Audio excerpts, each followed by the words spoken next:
Right, so my name is Sarah Tollefsen, and I work at ABLE New Hampshire, which ABLE is an acronym for Advocates Building Lasting Equality. And to give you a little idea about some of the work that we do, we have a couple arms of what we do. I would say one is educating the public about topics like ableism, which is what we're going to talk about here, because that's really how it relates to preventing suicide. And then we do a lot of work in the disability community that encourages people with disabilities to self-advocate. And every year we work on some different projects. This year one of our big focuses is, well, we're always doing public policy work, but one of our big focuses is oral health care, and we'll talk about that in a little bit as well. My experience working with people with disabilities is not typical. When I was 18 years old, my mom worked at one of the area agencies, which is the organizations that serve people with disabilities. And I had a job at a pharmacy, and I had a job at Fashion Bug. I don't know if anybody remembers. Oh yeah, I do remember Fashion Bug. And I was in college, as I said, but I needed another job for some reason. I think I had to pay for a car. So my mom was like, well, you could come work at the Moore Center. And she had worked there for a while at that point. So I had some experience with people with disabilities, but like, I think what I thought is, you know, they were people who lived in homes with each other and didn't have the same life experiences as me because they were different. So I didn't really know what I was getting myself into. And I got this job and I went to the home. I was on Douglas Street in Manchester, and there was 8 people living in it. And all of those 8, when I walked into that house, it was a completely different world, unlike a world that any of you, I am sure, have experienced. And those 8 people had all come out of Laconia State School, which is an institution for people with disabilities. And I didn't really realize at the time that they were pretty freshly out of that institution as well. And so living in this home was an even better environment for them than what they had experienced in the past. But they all had some physical disabilities as well as developmental or intellectual disabilities. If you read their paperwork, it said that they were, most of them, severely mentally is how their diagnoses would read. I would come to kind of naturally figure out that that probably wasn't true for some of them. In fact, I think some of them probably had some more natural intelligence than I did, but yet that was still their diagnosis. But what I really learned from that experience, again, I was 18, so it really kind of shaped how I saw humanity. And what I saw was that these people who, at my first glance, felt very different to me, like Mary, for example. She was an elderly woman who had spina bifida and her legs were crossed, and she spent her whole life moving around with her legs crossed, scooting on the floor. And she also was visually impaired, and outwardly we were completely different. I was moving around on my feet, and I had never experienced a physical disability like that. But what I realized was Mary and I both came from a big family, and we knew what that experience was like, and very few other people really know what that experience is like. And we both loved Irish music, and so we would go on car rides and listen to music like that, and we really connected in that way. And like Mary she would take time to like reflect on the things that had happened in her life, and like we all do that, you know? And those were like really vulnerable moments that like I would see her go through that, and I would be like, yeah, I do that too. So I just started to see that here was a bunch of people I thought were so different than me, and they were really just a reflection of who I was. And that's true of all of us. So, that said, let's see if I can make this work. I'm not the technology person, that's for sure. So, we're really here to talk about ableism. Does anybody know what ableism is? Yes? It's discrimination based on either real or perceived disability. Yeah. Does anyone have any examples of what ableism might look like? We'll go through them, but can anyone think of anything? Yeah. Sorry.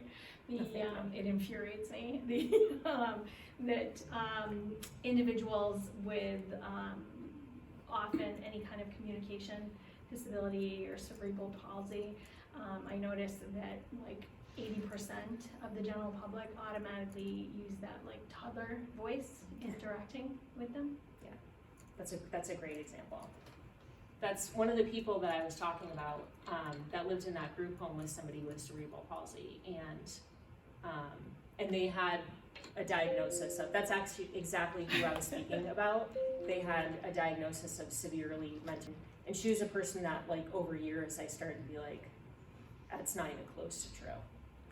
But you know, that's how people were treated back then in institutions. So discrimination in favor of able-bodied people, which most often presents as attitudes in society that devalue and limit the potential of persons with disabilities.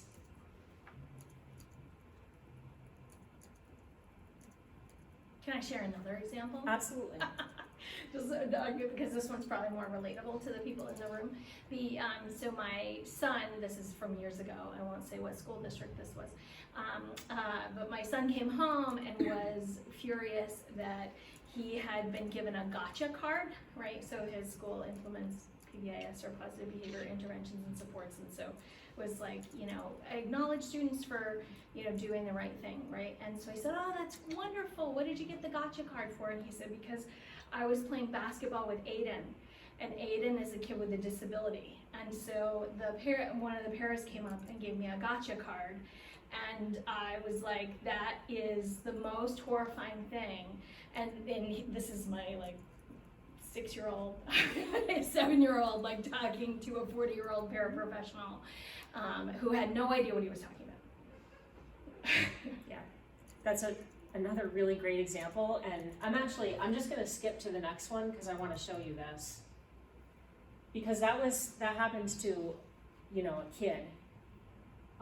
This is something that I just saw on my Facebook feed a couple weeks ago, and the person that wrote this is an esteemed trainer at a large organization in New Hampshire. Okay, people really look up to this person, and I'm not shaming this person for saying this. This is so common. This is, you can see 120 people liked this post, okay? So this is normal for people to kind of have this perception of people with disabilities.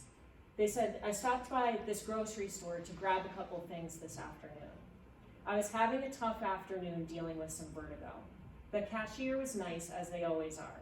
What caught my attention was her assistant, we'll call her Kelly. She has Down syndrome and could not have been any sweeter. I thanked her by her name, saw it on our name tag, for helping me with my groceries. Her smile completely made my day. I realized through her smile that whatever was ailing me was no longer an issue. Thank you, Kelly. What do people think about that? Mm-hmm. What jumps out at you as not okay, if anything? They shouldn't even be happy, it sounds like. Like, why would they be happy? Kelly? Person. Yeah, Yeah, that's awful. she has Down syndrome, right? He's saying, like, my problems are so small in Yeah. comparison to That's what Kelly's it- yeah. problems. Mm-hmm. Frames her as inspiring just for existing in her daily life. I read this to my husband when I was preparing for this, and he also said, why is Kelly the assistant? Mm-hmm. We all know this grocery store, like there's two people up there. It doesn't mean that one's an assistant Yeah. and one is the main person. I didn't even think of that either.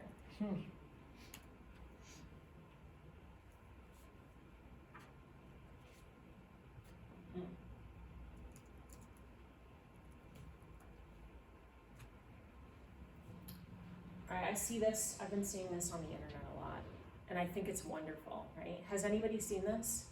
This graphic? Yeah. It's pointing out that suicide prevention is like all of these real larger issues. And it really is. Food security, affordable housing, youth suicide prevention courses, peer norm activities, affordable healthcare, housing stabilization policies, destigmatizing mental illnesses, community engagement activities, destigmatizing mental health care, strengthening household financial security, increasing accessibility to mental health care, parenting skills and family relationship programs, family acceptance of individuals who identify as LGBTQIA+. That's all true. I wish that ableism was on this list, because as Lauren was saying, 1 in 4 people at some point have a disability. Has anybody ever heard of the term TAB? Yeah. What do you think about it? I'm just curious. Seems like it's a little controversial. I have mixed feelings. Like on one hand, I don't like the idea of like, we should only care about disability because it could happen to me. On the other hand, I do think it's helpful for people to like, you know, take a perspective that like disability again can happen to anyone, or it's a life, it can happen at any life stage and look differently. But again, the idea of like, I should think about disability only because it could happen to me, like, erases other people's humanity. Yeah. TAB means temporarily able-bodied person, basically. And it's a term that just suggests that at any moment, any of us or somebody that we love could possibly also become a disabled person. And I think there's some truth in it. I think it's a little bit of people seem to have mixed feelings about that term, but it's also, there is some truth in that term. I also want to just point out about this that these are all real community issues that for a person with a disability, it adds a whole other layer of complication to all of these issues. And part of dismantling ableism is inviting people with disabilities to the table where they're discussing these issues. We're not at these tables. So, for example, food security. I mean, imagine not being able to get to a food pantry because you also have a disability. So not only do you have food scarcity problems, but you have another layer of even being able to access food. And like the food security one, for example, I was talking about this particular issue with somebody who works at a disability organization, and we both just kind of realized at the same time that like these meetings that were being had all of the time about food scarcity did not include anyone from a disability organization. It's kind of wild. So if any of you work in any of these, please invite Able to the table. We would love to come and be there. And when I say we would love to come and be there, I don't mean me. I mean, we have self-advocates and people on our boards who are people with disabilities who will come and do the work. All right, I'm gonna show a video. So there's 2 kinds of ableism. There's systemic ableism, which is what we're gonna talk about first. And some of the work that Able has done and is doing is in regards to systemic ableism. So we'll address that first. It's quick, it's 4 minutes.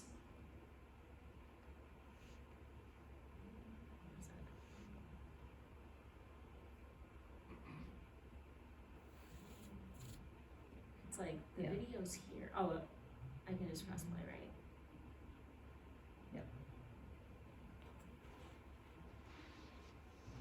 Can you just click on the full screen?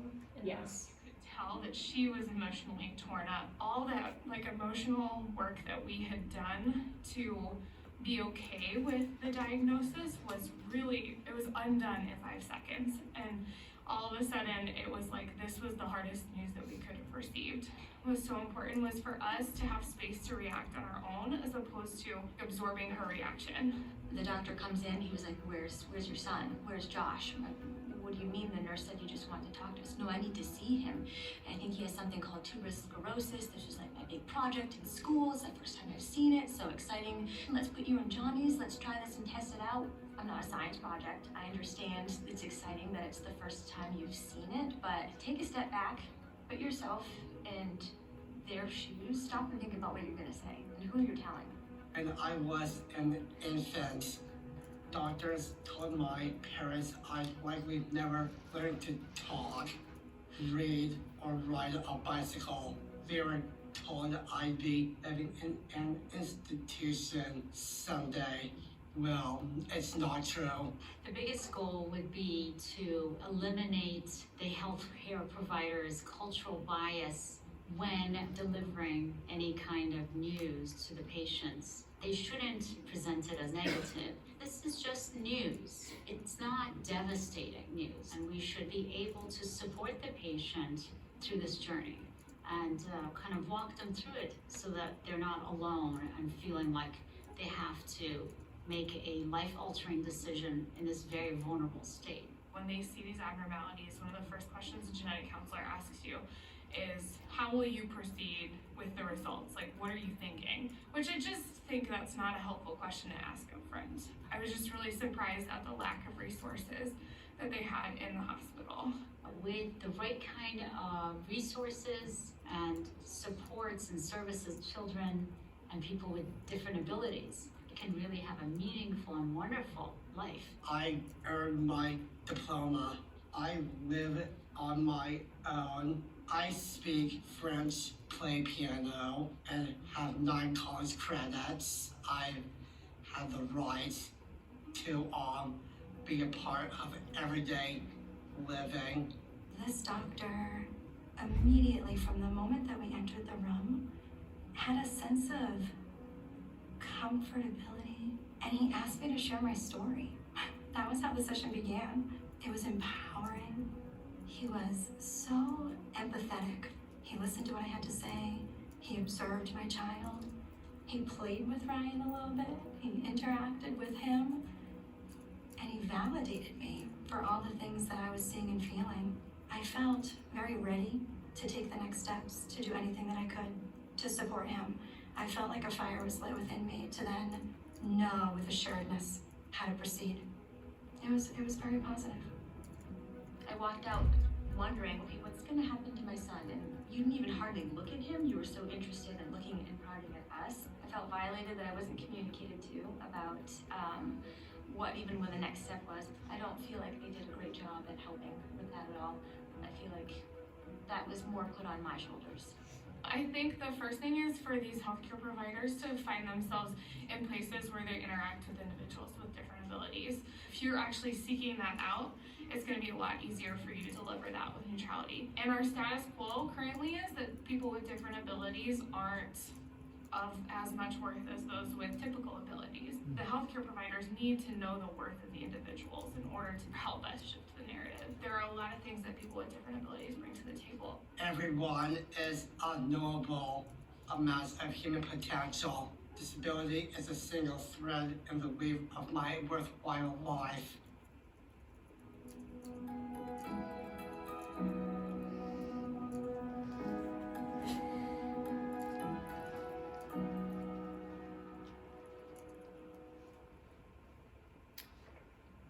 So, one of the things that's pretty widely known in the disability community is that physicians spend very little time in school learning about disabilities, which is interesting because disability is really a natural part of human life.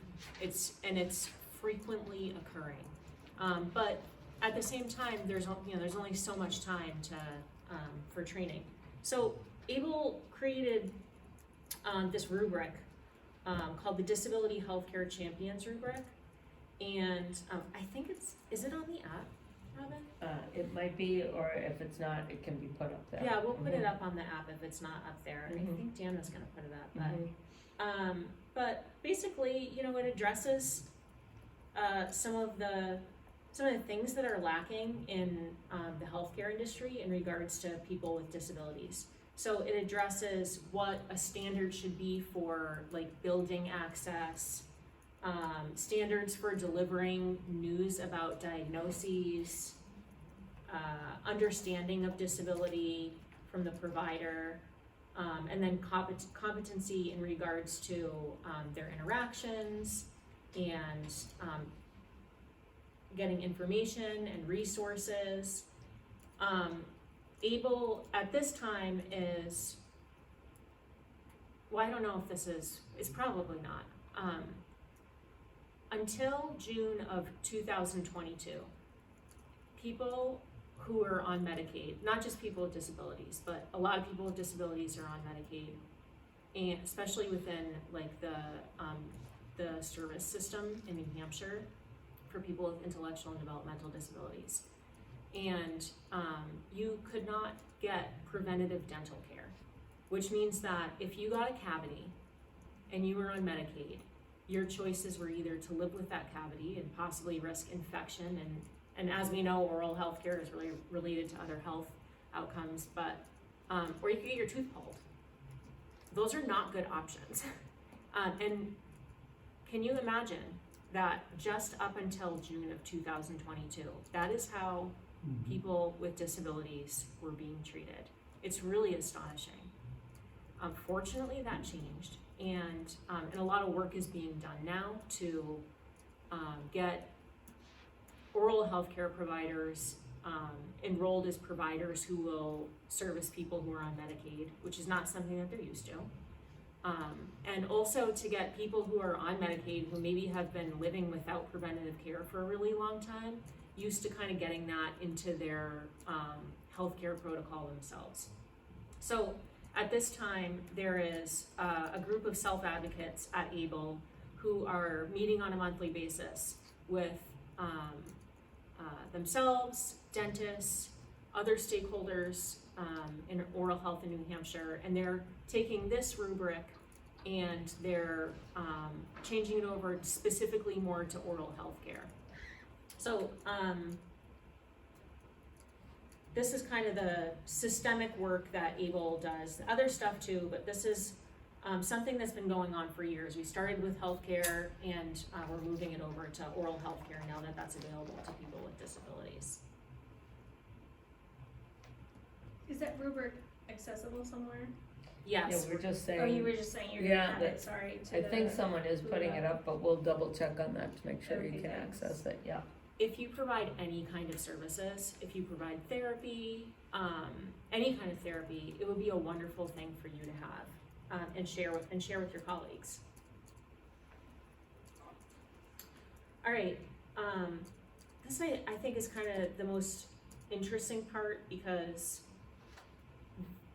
really dismantling ableism it's a big thing, and we can talk about those big systems, but there are really things that each of us can go out of this room today and make changes in our own lives that is going to have an effect on the greater good. So we just had a disability justice parade last Yes, month. I was gonna ask you about that, yeah. And it was wonderful. This picture was taken there, and I just love it. I think it's so beautiful. One of the vendors that we had was this was artwork that they were creating. It was like screen artwork, and I just think they're beautiful. All right, so we're gonna go through some regular tips here. All right, don't call people with disabilities kids, change your tone or volume, or talk about them in a way you would talk about a child. We kind of brought that up. When we were at the Disability Justice Parade, and again, I'm gonna give you examples of times today even that I have participated in ableism, because we all do it. It is so deeply involved in our society, it's hard to get away from. You have to be so conscious of it. And I think that we're all here because we wanna do better and take care of other people and be more of a community. So like, these are really some easy tips. But when we were at the parade, there was a police officer there at the end of the parade, and the first group was coming up, and he was standing there going, "Hey buddy, high five." No, like, Robin she won't even slap my hand. She's like, no. But yeah, and that he was saying, like, the person that I saw him do that to was like a 50-year-old man that he really knew nothing about. And I understand, and that officer that did that, like, I talked to him after, and he also was referring to them as the handicapped, and And all of that is not okay, but I also want you to understand that he wasn't coming from a bad place. He was not poorly intentioned in any way, and I really believe that's all of us. And so we just need to know what these little steps are that we can do to make things better.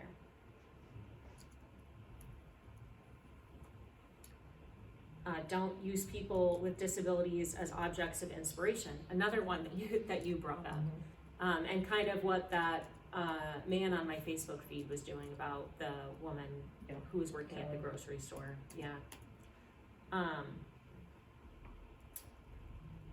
I've experienced this myself. Actually, I have been I've been a TAB, a temporarily able-bodied person. And I also have experienced a disability, and I had cancer, and everyone would say, "Oh, you're so strong, you're so inspiring," and I can't tell you how just sick I was, and not any of those things. I was not strong, I was not inspiring, I was surviving at that time, but it was really like, it's just something that people say that doesn't really have anything to back it up.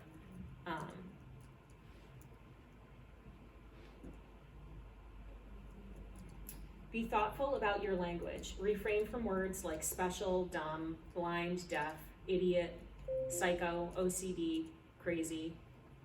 Like, raise your hand if you use any of those terms in a way that you don't mean to be. Someone blind, yeah. Yeah, I mean, I just before you all came in here, I told Leah, who works with me, that something was crazy. Like, I do it all the time, and the words come out of my mouth, and I wish they hadn't, because a lot of those words that we use that we don't mean in a bad way are silencing to other people. So, one of my kids, my middle child, at some point, he developed something called pandas. Does anybody know what pandas is? It's when kind of overnight a child will have strep or another kind of infection or virus, and instead of your antibodies attacking the disease that they have, it'll attack a part of the brain that creates some like overnight symptoms that are really severe. One of them is OCD.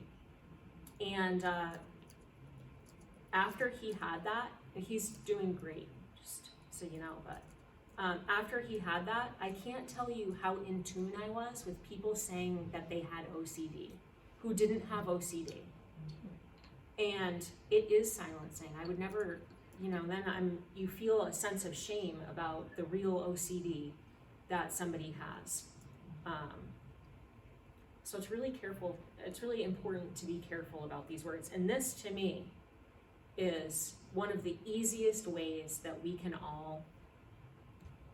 I would add on that, of being at the suicide prevention conference, people saying, "Oh my God, I would kill myself if." Yes, absolutely. I would shoot myself. Yes. And it is so silencing, and it's a really powerful phrase that to some people is, just goes right over their head. Yeah, and I think, like, there are so many things that we are asking of other people to be thoughtful about, and it's hard. We all make mistakes about it, but it's also, these are, in the big picture, really easy things that we can do to cause less hurt for other people. And I certainly want to do that, and I believe that all of you want to do that too. Just a question, particularly around the deaf comment, right? So at the organization I work at, we offer services to the deaf community. We're the only treatment program in the state that offers services, but they refer to themselves as deaf community, deaf services. So, but they don't identify the individual as deaf, right? So I think that's the difference, right? We offer these services, and they were impacted significantly as a result of the attack in Maine, because there were several individuals that they all knew, because it's a small community, who had passed away as a result of that situation. Oh, that's very sad. Yeah, this is not like, I don't know what it says in the book specifically, but how I deal with the language of disability is I try and take cues from people about how they prefer to be identified. And it used to be, back when I worked at the Moore Center a long time ago, it was people first language was the way that we talked about people with disabilities. And I do still think that that's a good place to start if you are unsure of how somebody wants to be identified, is you can say a person with visual impairment, or a person with blindness. You don't want to say stuff like a person suffering from X disability. Things have changed since then, and I think that it's normal for stuff to change in this way. And people with disabilities are like, this is part of my identity, and I'm okay with being identified as a disabled person. But you gotta know what, it's just being in tune with what When in people doubt, ask. What? When in doubt, ask. Yeah, just be natural about And stuff. it's similar to talking about suicide as well, there's certain language that you use, yeah.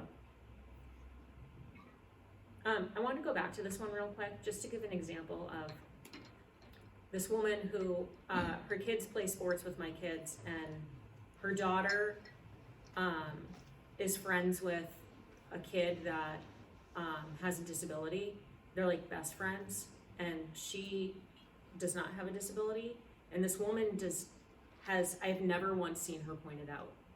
She loves their friendship, and their friendship is really beautiful, the same way that like me and my best friend's friendship is beautiful, and she loves that they have that friendship. I have never once seen her mention or allude to in any way that her daughter is friends with that kid. They're like 9, because he has a disability, and I really respect that.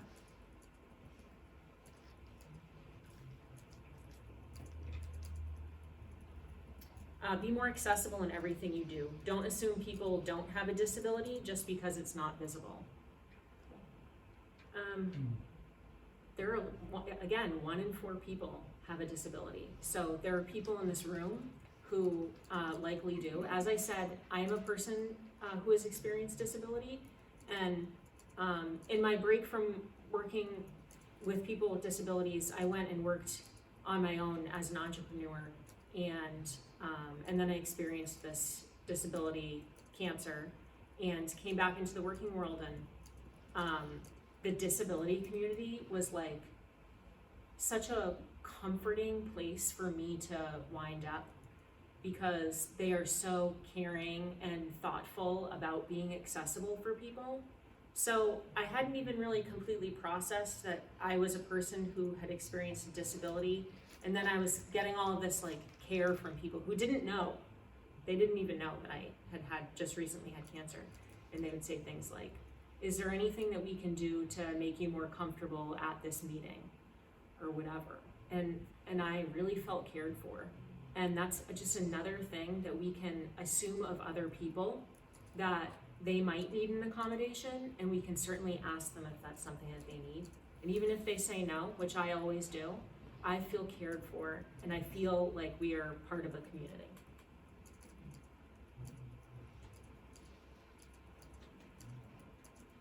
Don't assume people need help, be natural. This is just kind of an obvious one. People do things at different speeds and in different ways, and we don't need other people to do things at our speed and the way that we do them. And that includes people with disabilities. If somebody needs help, they will likely ask. So if you were gonna offer help to do something, no matter what the circumstances, then of course go ahead and do that, but otherwise wait. Be aware of disability issues and support disability organizations. Living in a world that is unfortunately very ableist, it's really obvious even just here, this is the lowest attendance of all of the sessions that are here, and that's because people are like, that doesn't relate to me. However, it actually really relates to everybody. And this is a session that I really wish that everyone here would be able to come to. It's really important that you're here, and I am so grateful that you are. I would like, I'm done, but I would like you to do one thing for me, and that's that before you leave here today, I want you to think about, reflect on the language that you use. Like I said, that I just called something crazy, you know? I want you to think about the language that you use and challenge yourself to find a new word other than crazy. So one thing that I've been trying to do is when I say that, instead I say, that's so interesting, or something else like that. But think about what it is that you could do differently and just make that one change and be really aware of it as you talk to other people, and that's it. Are we done, or do we have time for questions? We do have time for questions. We have time for We questions? do. Okay. Do we have to have any